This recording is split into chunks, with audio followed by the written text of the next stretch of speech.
Me llamo Carlos Méndez. Tengo 42 años y desde hace 15 años manejo por las carreteras de todo México. Mi vida siempre ha sido sencilla.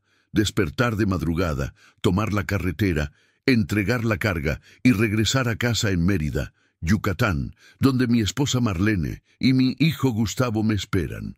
Nunca he sido de buscar problemas, siempre he preferido mantener la cabeza agachada y hacer mi trabajo como debe ser. Pero esa tarde de jueves, cerca de Humán, mi vida cambió para siempre. Era alrededor de las 3 de la tarde cuando divisé una figura encorvada en el acotamiento de la carretera federal. El sol estaba fuerte, típico del clima yucateco, y el polvo se levantaba del pavimento como una nube amarillenta. Mi tractocamión Kenworth rojo, al que cariñosamente llamo Guerrero, venía cargado con electrodomésticos para Mérida. Era un viaje más de rutina, de esos que ya hacía en automático. Pero cuando vi a ese viejo caído, algo en mi pecho se apretó. Estaba con la ropa desgarrada y sucia, sangre escurriendo por la frente, y sus manos temblaban mientras me hacía señas. No lo pensé 2 veces. Mi madre siempre me enseñó que no se pasa de largo cuando alguien necesita ayuda, mucho menos un anciano. El que no ayuda no merece que lo ayuden, siempre decía. Reduje la velocidad y detuve al guerrero algunos metros adelante. El ruido del motor diésel se calmó, dejando solo el sonido de los carros que pasaban en el carril de al lado. Tomé mi botellita de agua y bajé de la cabina, sintiendo el calor del asfalto subir por las suelas de las botas. El viejo me miró con ojos vidriosos, la boca entreabierta como si quisiera hablar, pero no pudiera. «Tranquilo, Don, que le voy a ayudar», le dije acercándome despacio. Parecía tener unos 70 años, cabello blanco despeinado y una barba sin rasurar. La camisa azul estaba manchada de sangre y tierra, y se agarraba el brazo izquierdo como si estuviera lastimado. Fue cuando me agaché para revisar sus heridas que sentí un escalofrío subir por la espalda. Algo no estaba bien. La sangre en su frente parecía demasiado fresca, y los ojos, que antes parecían confundidos, ahora tenían un brillo extraño, un brillo que reconocí demasiado tarde. «Gracias por parar, trailero», me dijo con una voz que no concordaba con su apariencia frágil.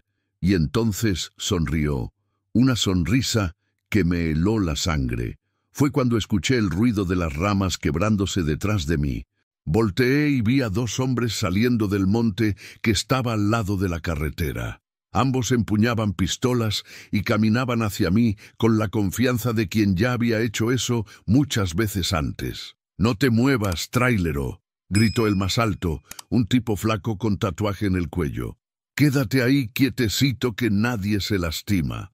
El viejo se levantó con una agilidad que contradecía totalmente su actuación anterior. Se limpió la sangre falsa de la frente con la manga de la camisa y se rió fuerte. «Pescamos otro, muchachos, y miren qué bonito tractocamión». Mi corazón se disparó. 15 años en la carretera y había caído en una trampa como un principiante. Sentí una mezcla de coraje y miedo subiendo por la garganta. La imagen de mi familia pasó por mi mente como una película en cámara lenta. Marlene esperando mi llegada con la cena lista, Gustavo haciendo tarea en la mesa de la cocina. Escogieron al blanco equivocado hoy, pensé para mis adentros, pero no dije nada. Aprendí en la carretera que en situaciones así es mejor quedarse callado y observar. Los 3 hombres me rodearon, manteniendo las armas apuntadas hacia mí. El falso viejo ahora comandaba la operación con naturalidad. «Ya ves, trailero, fuiste demasiado buena gente. ¿No pudiste haber pasado de largo igual que los otros?», me dijo moviendo la cabeza en falsa decepción. «Ahora vas a tener que cooperar con nosotros. Queremos el tractocamión y la carga». Así de simple. El segundo hombre, más chaparro y fornido, con una cicatriz en la cara, se rió y escupió en el suelo. «Estos traileros son todos iguales, ¿verdad, jefe? Se creen muy buena onda, pero a la hora de la verdad lloran como criaturas». Sentí que se me trababa la mandíbula. 15 años recibiendo golpes de la vida, 15 años despertando de madrugada, 15 años lejos de la familia para mantener mi casa con honestidad, y ahora 3 malvivientes querían llevarse todo como si fuera un juego. ¿Y qué, vas a entregar las llaves o vamos a tener que ser más convincentes?, preguntó el más alto, acercando la pistola a mi cara. Pude sentir el olor a pólvora mezclado con sudor. Miré a mi guerrero. Ese Kenworth rojo era más que un tractocamión. Era mi herramienta de trabajo, mi sustento, mi orgullo. Lo compré usado hace 5 años, pero lo cuidaba como si fuera nuevo. Cada pago era una victoria. Cada viaje completado era una conquista. «Las llaves están en el switch», respondí con voz firme, sorprendiéndome hasta a mí mismo. «Pero no saben con quién se están metiendo». El falso viejo frunció el ceño. «¿Cómo está eso, trailero? ¿Te quieres hacer el héroe? Mira bien alrededor. Somos 3 contra 1 y nosotros estamos armados». «Pues sí», dije despacio. 3 cobardes contra un hombre de bien. Las cuentas no les favorecen. El chaparro avanzó hacia mí, pero el jefe le hizo una seña para que se detuviera. «Cálmate, Pepe. El trailero está nervioso, es normal. Al ratito va a entender la situación». Pero yo no estaba nervioso, estaba calculando. 15 años en la carretera me enseñaron a leer a las personas, a percibir detalles que otros no ven, y estaba notando varias cosas interesantes sobre esos 3. Primero, la pistola del más alto estaba con el seguro puesto, pero por la forma en que la sostenía, parecía no tener mucha experiencia con armas. Segundo, el chaparro estaba ansioso, sudando mucho y mirando constantemente hacia la carretera como si esperara a alguien. Tercero, el falso viejo estaba demasiado confiado, demasiado relajado. Error clásico de quien subestima al adversario. «¿Saben qué, muchachos?», dije tomando un tono más calmado. «Pueden llevarse el tractocamión, no voy a resistirme, solo déjenme agarrar una cosa de la cabina primero». Los 3 se miraron desconfiados. «¿Qué cosa?», preguntó el jefe. «Una foto de mi familia. Es lo único que tengo de verdadero valor. El resto es solo hierro y metal». El falso viejo se rió. «Miren qué tierno, el trailero es sentimental. Puedes ir, pero rápido, y nada de travesuras». Caminé lentamente hacia la cabina, sintiendo las miradas de los 3 en mi espalda. Mi mente trabajaba a 1000 por hora. Sabía que tenía solo una oportunidad de voltear ese juego, y estaba escondida debajo del asiento del conductor. Subí a la cabina con movimientos calculados, asegurándome de parecer derrotado y resignado. Realmente, tomé una foto de Marlene y Gustavo que está pegada en el tablero. Mi mayor motivación en todos los viajes. Pero mi verdadera intención estaba debajo del asiento del conductor. Hace 2 años, después de escuchar varias historias de asaltos en la carretera, decidí precaverme. Compré una escopeta calibre 12 de cañón corto y la escondí en una cavidad que yo mismo hice debajo del asiento.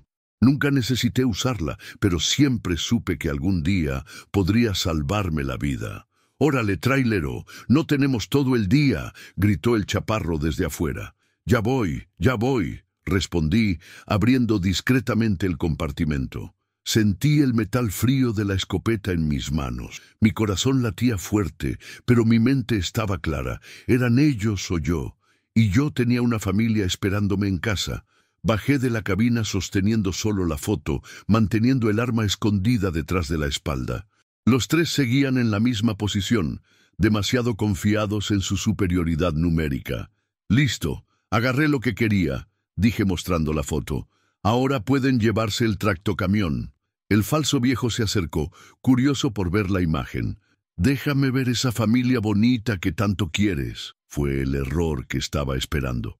En el momento en que se acercó lo suficiente, revelé la escopeta y la apunté directamente a su pecho. El clic del cerrojo siendo jalado resonó en el silencio de la tarde. Ahora la situación cambió, ¿verdad?, dije con una frialdad que ni yo sabía que tenía. Los otros 2 se quedaron paralizados. La pistola del más alto tembló en sus manos y el chaparro dio 2 pasos hacia atrás. «Cálmate, trailero», dijo el falso viejo, de repente no tan confiado. «No necesitas eso. Era solo una broma. ¿Broma?, repetí, manteniendo el arma firme. ¿Creen que robar el sustento de una familia es broma? ¿Creen que 15 años de trabajo honesto es chiste? El más alto trató de reaccionar, levantando su pistola, pero yo ya lo esperaba. Giré el cañón de la escopeta en su dirección. No te lo recomiendo, muchacho. Esta no es de mentiras, como la actuación de ustedes. Y yo sé usarla. La verdad es que nunca había apuntado un arma a nadie en mi vida. Mi padre me enseñó a disparar cuando tenía 12 años, cazando codornices en el campo, pero nunca pensé que necesitaría usar un arma para defenderme. Aún así, la determinación en mi voz era real. ¿Qué van a hacer ahora?, pregunté, manteniendo a los tres en la mira. Porque puedo quedarme aquí todo el día. Tengo tiempo. El chaparro comenzó a sudar aún más. Jefe, esto no estaba en el plan. El tipo está armado. Ya veo que está armado, pendejo, gruñó el falso viejo. Entonces me miró a los ojos y percibí algo que no esperaba. Miedo. Mira, trailero, vamos a hacer un trato. Nosotros nos vamos y nadie le dice nada a nadie. ¿Qué tal? ¿Trato? Me reí sin humor. Después de que trataron de robarme, quieren hacer un trato.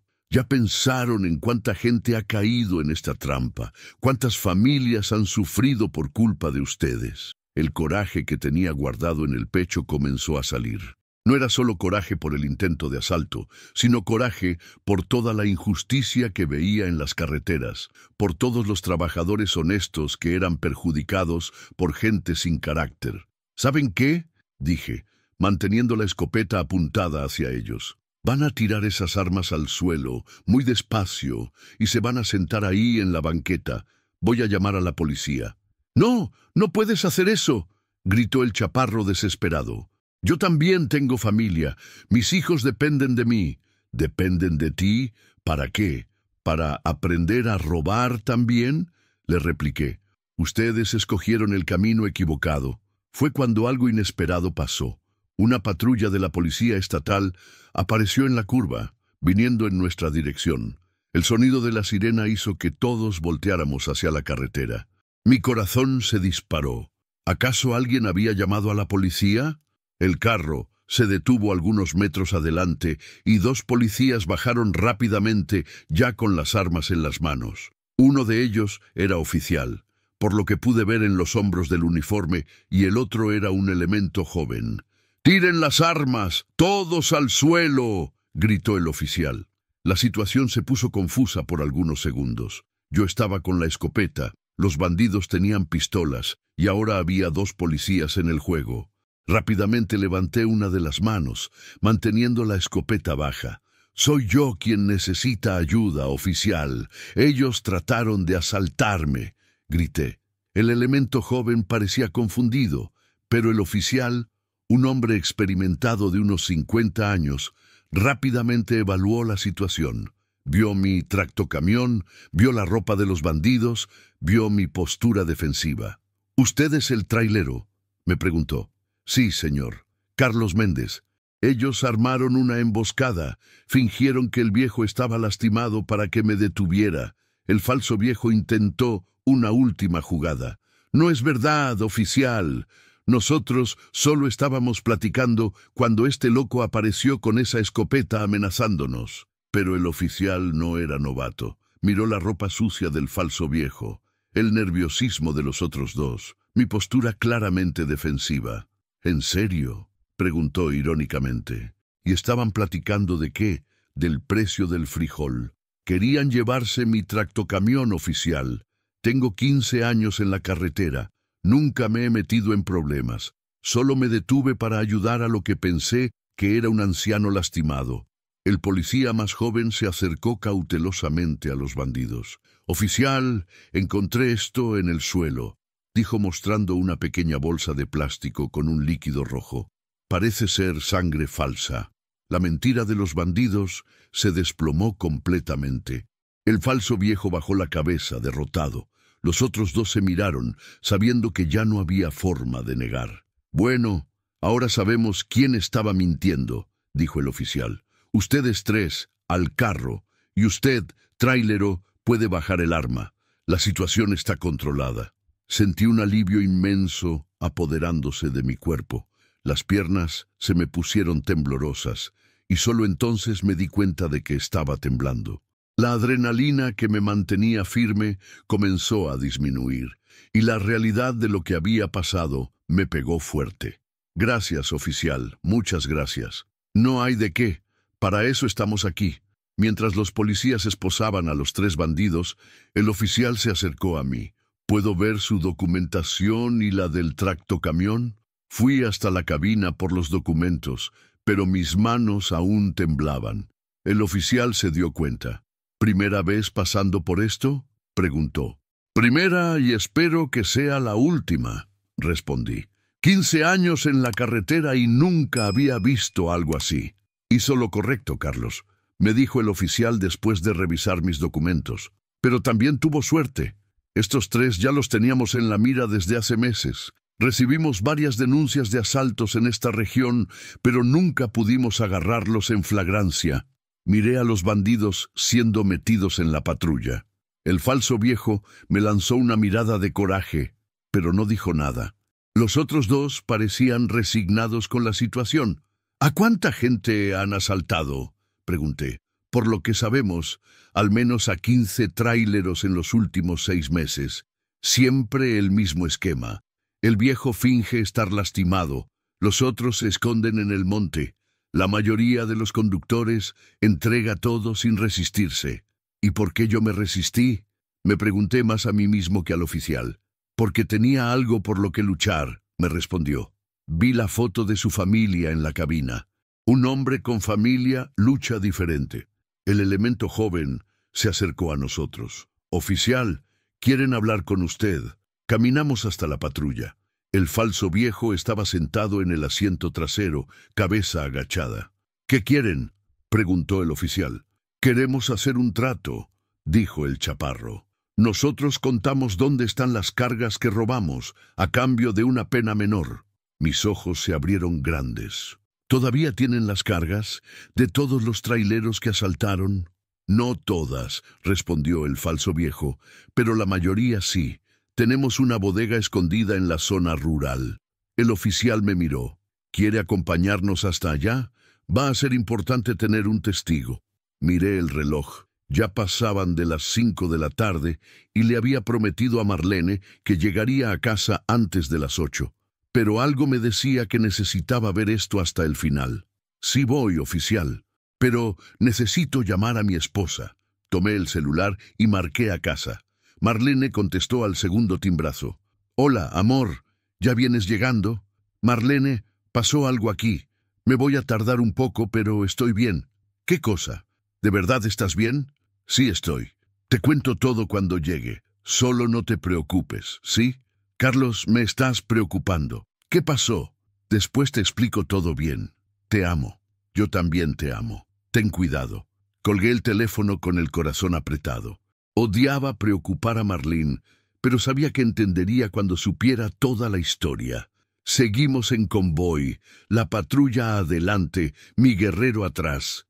La bodega estaba en un camino de terracería, unos 20 kilómetros adentro de la zona rural.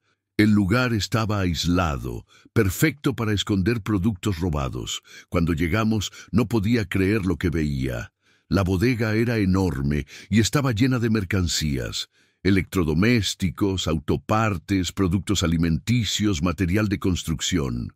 Meses de crímenes organizados estaban ahí, representando el sufrimiento de decenas de familias trabajadoras. Dios mío, murmuré. Todo esto. Pues sí, dijo el oficial. Va a dar mucho trabajo devolver todo a los dueños. Algunos ni van a poder recuperar porque la mercancía ya se echó a perder o se vendió. Caminé entre las pilas de productos, pensando en cuántos tráileros como yo habían tenido su sustento robado ahí. Cuántas familias pasaron dificultades, porque estos criminales creían que podían tomar lo que no era suyo.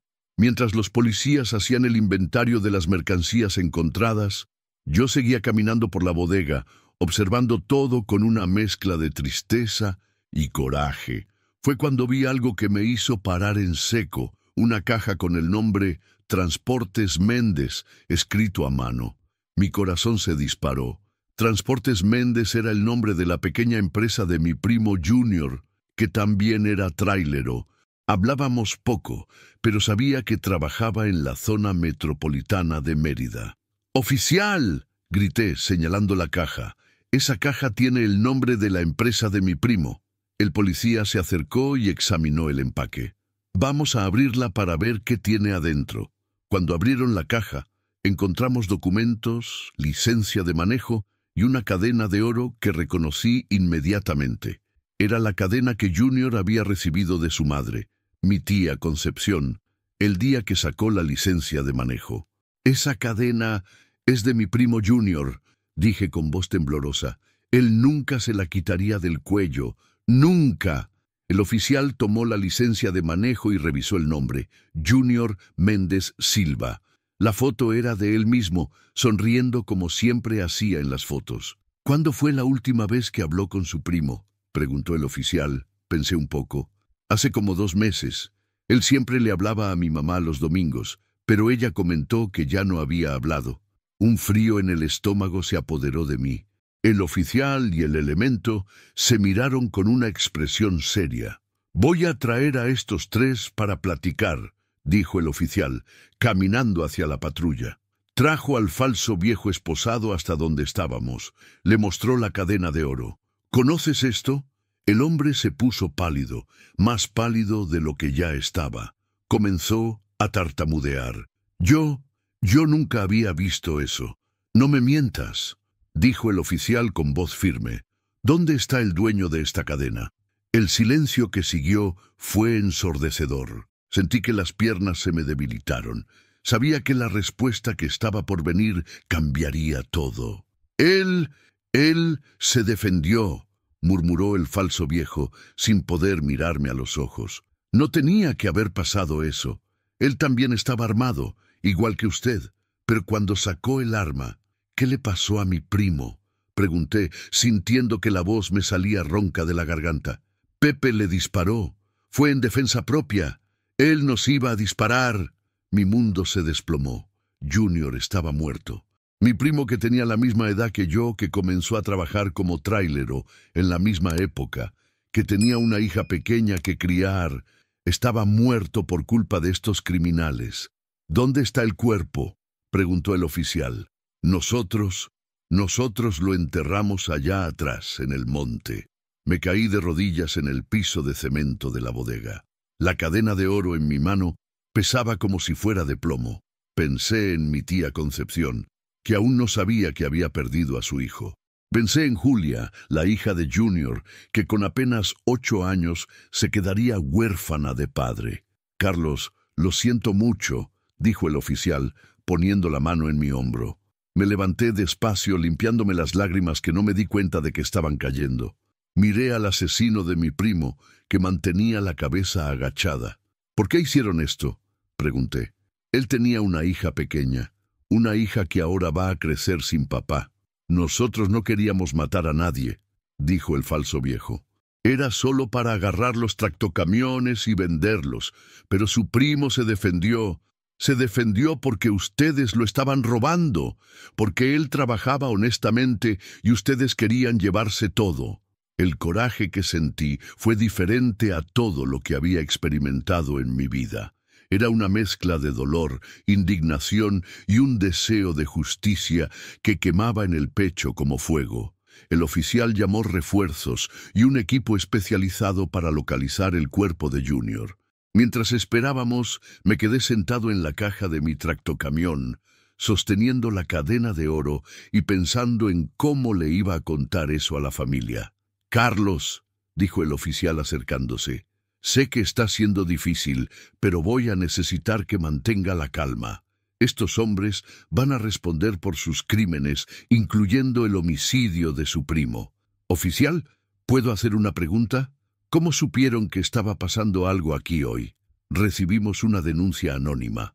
Alguien llamó diciendo que había visto movimiento sospechoso en esta región. Por eso estábamos patrullando el área cuando los encontramos. Una duda comenzó a crecer en mi mente. Denuncia anónima. ¿Qué tipo de persona conoce a estos bandidos y decide denunciar? A veces es alguien de la propia familia, alguien que se cansó de ver a los parientes en el crimen, o puede ser un rival, alguien que está disputando territorio. Mientras platicábamos, llegaron 2 patrullas más y un carro del Ministerio Público. La situación se estaba poniendo seria y sabía que en las próximas horas tendría que dar mucha declaración y responder muchas preguntas. Pero nada de eso importaba. Lo que importaba era que se hiciera justicia. Los peritos comenzaron a trabajar buscando evidencias en la bodega y preparándose para encontrar el cuerpo de Junior. Yo no quería ver eso, pero sabía que necesitaba quedarme hasta el final. Era lo mínimo que podía hacer por mi primo. Fue cuando el elemento joven se acercó a mí con una expresión extraña en la cara. «Carlos, ¿puedo hablar con usted un momento?» Caminamos algunos metros lejos de los demás. «¿Qué pasó, muchacho?» «Lo conozco de algún lado. Su cara me parece familiar». Fruncí el ceño. «No me acuerdo de haberlo visto antes». «¿Usted de dónde es?» «Soy de Mérida mismo. Vivo en la colonia Francisco de Montejo». «¿Francisco de Montejo?» «Está cerca de mi casa». «Yo vivo en García Ginerés». «¿Tiene un hijo que estudiaba en la secundaria técnica 32?» Mi corazón brincó. «Sí tengo. Gustavo. Estudió ahí hasta el año pasado». El elemento sonrió. «Soy Rodrigo. Estudié con él. Me acuerdo de que usted iba a recogerlo en tractocamión algunas veces». «¿Rodrigo? ¿El muchacho que jugaba fútbol con Gustavo?» «Ese mero. ¡Qué coincidencia tan increíble! ¿Cómo está?» «Está bien. Está en preparatoria ahorita». «¿Y usted? ¿Se hizo policía?» «Sí, me gradué de la academia el año pasado. Siempre quise seguir carrera en seguridad». Por algunos minutos platicamos de los viejos tiempos, de Gustavo, de cómo había cambiado la vida. Era extraño encontrar a un conocido de mi hijo en una situación como esa, pero de alguna manera me trajo un poco de paz. «Carlos», dijo Rodrigo poniéndose serio otra vez, «quiero que sepa que hizo lo correcto hoy. Mucha gente habría entregado el tractocamión y se habría ido. Pero usted enfrentó a estos tipos y nos ayudó a agarrar una banda peligrosa. No me siento como un héroe, Rodrigo. Me siento triste. Triste por mi primo. Triste por todas las familias que fueron perjudicadas por estos bandidos. Pero es exactamente por eso que usted es un héroe, porque siente eso, porque le importa». Ya pasaban de las 8 de la noche cuando los peritos encontraron el cuerpo de Junior. Yo no quise ver, pero supe por el movimiento de las personas que habían encontrado el lugar. Mi celular sonó varias veces. Era Marlene preocupada por mi retraso, pero no podía contestar. ¿Cómo explicar todo eso por teléfono? El oficial vino a informarme que necesitaría ir hasta la comandancia para dar mi declaración formal. Todo el proceso legal estaba comenzando, y yo sería un testigo importante tanto en el intento de asalto como en la investigación de la muerte de Junior. «Carlos, sé que está siendo una noche difícil, pero necesito que me acompañe hasta la comandancia. Su declaración va a ser fundamental para que estos criminales paguen por todo lo que hicieron». Miré a mi guerrero. La carga aún estaba intacta, pero el viaje que debería haber sido simple se había convertido en una tragedia. «¿Puedo llevar mi tractocamión?» «Sí, puede. Rodrigo lo va a acompañar para asegurarnos de que llegue bien». En el camino hacia la comandancia de Humán, mi mente no paraba de trabajar. Pensaba en Junior, en la tía Concepción, en la pequeña Julia. ¿Cómo una familia normal, trabajadora, puede tener la vida destruida tan rápidamente? ¿Cómo le iba a contar a mi tía que su hijo estaba muerto? Llegando a la comandancia, me di cuenta de que la noticia ya se había esparcido. Había periodistas en la puerta, cámaras de televisión, reporteros con micrófonos. Rodrigo me ayudó a entrar por la puerta de atrás para evitar el tumulto. «¿Qué circo es este?», pregunté. «La detención de esta banda es una noticia grande», explicó el comandante, un hombre calvo de unos 45 años. «Venían aterrorizando a los tráileros de la región desde hace meses. Usted ayudó a resolver un caso que nos estaba dando mucho trabajo». Durante 2 horas, conté toda la historia, desde el momento en que vi al falso viejo en el acotamiento hasta el descubrimiento de la bodega. Cada detalle fue registrado, cada palabra pesada y documentada.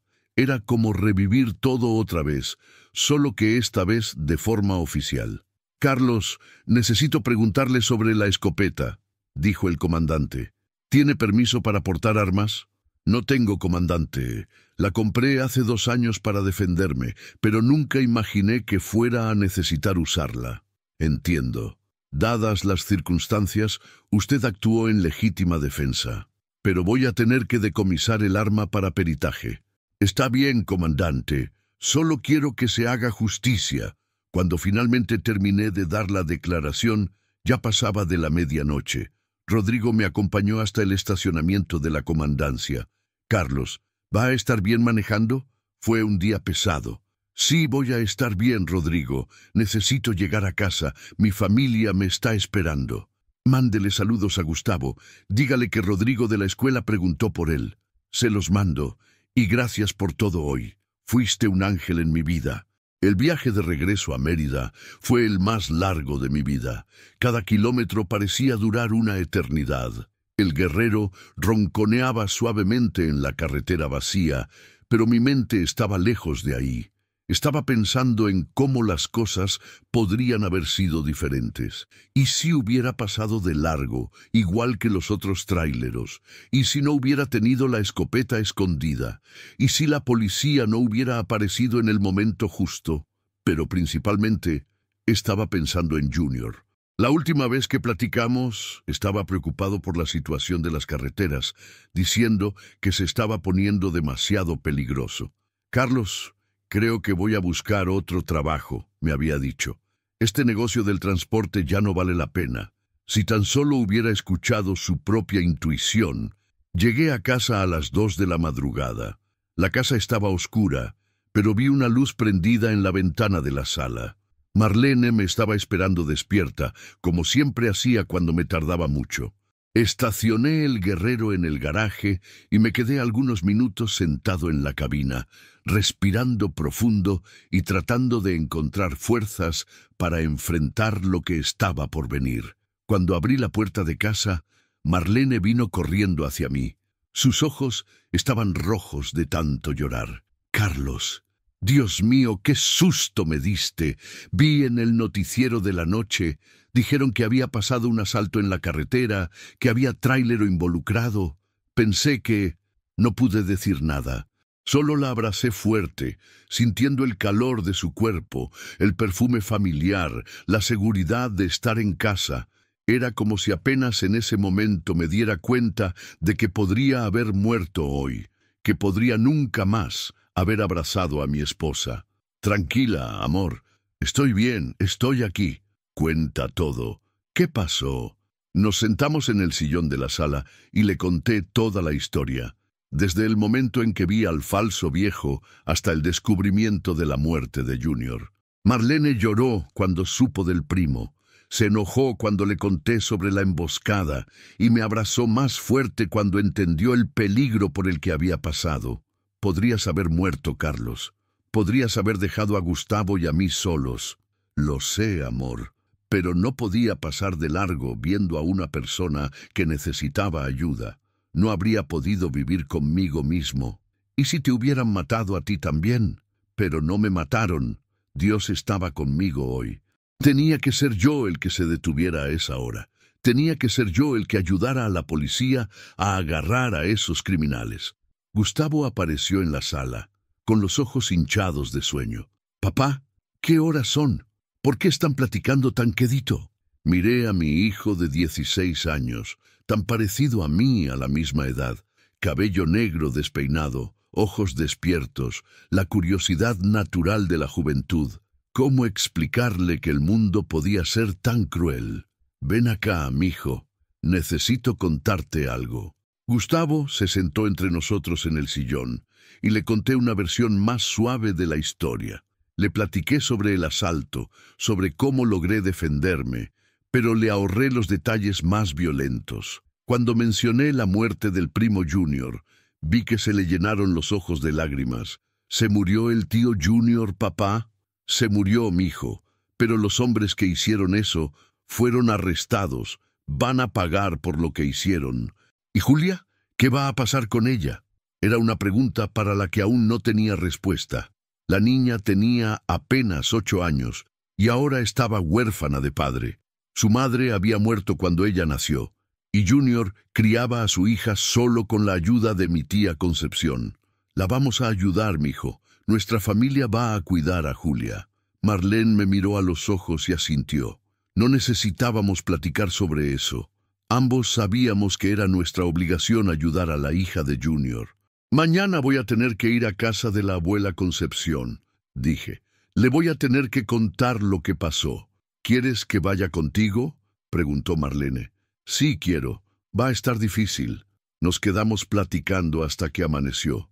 Hablamos sobre la vida, sobre los peligros de la carretera, sobre cómo a veces las personas malas parecen tener más suerte que las personas buenas. Pero también hablamos sobre esperanza, sobre justicia, sobre cómo pequeños actos de valor pueden hacer la diferencia.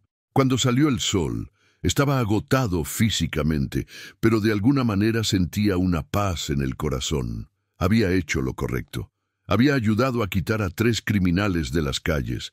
Le había dado una oportunidad a otras familias de no pasar por lo que pasó la familia de Junior.